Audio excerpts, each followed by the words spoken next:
D ಗ್ಯಾಂಗ್ಗೆ ಕೊಲೆ ಪ್ರಕರಣದ trial shock ಸಿಕ್ಕಿದೆ ಇವತ್ತು. ಕಳೆದ 1 ಗಂಟೆಯಿಂದ ಸಾಕ್ಷಿಗಳ ವಿಚಾರಣೆ ನಡೀತಿದೆ. ಡಿ ಗ್ಯಾಂಗ್ ಕೊಲೆ ಪ್ರಕರಣದ ಟ್ರಯಲ್ ಶುರುವಾಗಿದೆ. ಕಳೆದ 1 ಗಂಟೆಯಿಂದ ಸಾಕ್ಷ್ಯಗಳ ವಿಚಾರಣೆ ಆಗ್ತಿದೆ. ಬೆಂಗಳೂರಿನ 57ನೇ ಸಿಸಿಎಚ್ ಕೋರ್ಟ್ನಲ್ಲಿ ವಿಚಾರಣೆ ಆಗ್ತಿರೋಂಥದ್ದು. ಕೋರ್ಟ್ ಹಾಲ್ನ ಬಾಗಿಲನ್ನು ಮುಚ್ಚಿ ದಾಖಲೆಗಳನ್ನ ದಾಖಲಿಸಿಕೊಳ್ತಿದ್ದಾರೆ. ರೇಣುಕಾಸ್ವಾಮಿಯ ತಾಯಿ ರತ್ನಪ್ರಭಾ ಹೇಳಿಕೆಯನ್ನ ದಾಖಲು ಮಾಡಿಕೊಂಡಾಯ್ತು. ಪ್ರಕರಣದ ಬಗ್ಗೆ ಏನೇನು ಮಾಹಿತಿ ಇದೆಯೋ ಕೋರ್ಟ್ ಅದನ್ನ ಪಡಿತಿದೆ. ನ್ಯಾಯಾಧೀಶರ ಮುಂದೆ ಹೇಳಿಕೆ ನೀಡುತ್ತಿದ್ದಾರೆ ರೇಣುಕಾಸ್ವಾಮಿ ಪೋಷಕರು.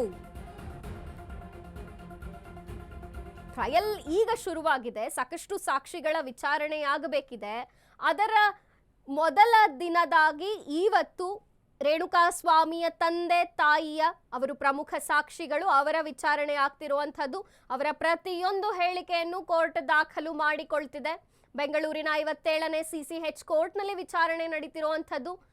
ಕೋರ್ಟ್ನ ಬಾಗಿಲನ್ನ ಮುಚ್ಚಿ ಈ ಒಂದು ಕೇಸ್ನ ವಿಚಾರಣೆ ಆಗ್ತಿದೆ. ಅಲ್ಲಿ ಮೊದಲು ರೇಣುಕಾಸ್ವಾಮಿಯ ತಾಯಿ ರತ್ನಪ್ರಭಾ ಅವರಿಂದ ಹೇಳಿಕೆ ಪಡೆಯಲಾಯಿತು. ಅವರ ಪ್ರತಿಯೊಂದು ಹೇಳಿಕೆಯನ್ನ ಕೋರ್ಟ್ ದಾಖಲಿಸಿಕೊಂಡಿದೆ. ಇವತ್ತು ಶುರುವಾಗಿದೆ ಸಾಕ್ಷಿಗಳ ವಿಚಾರಣೆ. ನಂತರ ರೇಣುಕಾಸ್ವಾಮಿಯ ತಂದೆಯನ್ನ ಕೂಡ ಮಾತನಾಡಿಸಲಾಗತ್ತೆ. ಸಾಕಷ್ಟು ಪ್ರಶ್ನೆಗಳನ್ನ ಕೇಳಲಿಕ್ಕಾಗತ್ತೆ. ಅದಾದ ಮೇಲೆ ಅದನ್ನೂ ಕೂಡ ಕೋರ್ಟ್ ದಾಖಲಿಸಿಕೊಳ್ಳುತ್ತೆ.